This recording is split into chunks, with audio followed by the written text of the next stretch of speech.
చాలా రోజుల నుండి వైఎస్ఆర్ కాంగ్రెస్ పార్టీ కార్యకర్తలకి ఒక అసంతృప్తి ఉంది. అది ఎదుటి వాళ్ళు విమర్శిస్తున్నా కవర్ చేసుకొచ్చుకోవడం తప్పించి చంద్రబాబు నాయుడు ముఖ్యమంత్రిగా ఉన్నా లేకపోయినా ఎప్పుడూ జనంలోనే ఉంటారు. పవన్ కళ్యాణ్ అప్పుడప్పుడు జనంలోకి వస్తుంటాడు.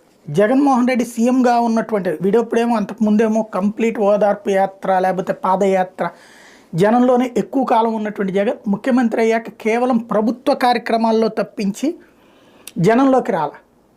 అది విపక్షాలు విమర్శిస్తూనే ఉన్నాయి, పరదాల ముఖ్యమంత్రి అది ఇదని. అయినా సరే రాలేదు. అది వాళ్ళల్లో ఒక అసంతృప్తి ఉంది. వస్తే భూమి బద్దలైపోతుందని వాళ్ళకు ఉన్నటువంటి ఒక ఫీలింగ్. ఆ ఫీలింగ్ జగన్కు ఉన్నటువంటి ప్రాబ్లం ఏంటయ్యా అంటే జగన్ యాటిట్యూడ్కి చంద్రబాబు యాటిట్యూడ్కి ఉన్న తేడా, ఎప్పుడూ జనంలో కనబడతా ఉంటే వాల్యూ పోతుంది. అది చంద్రబాబుని 15 సంవత్సరాలు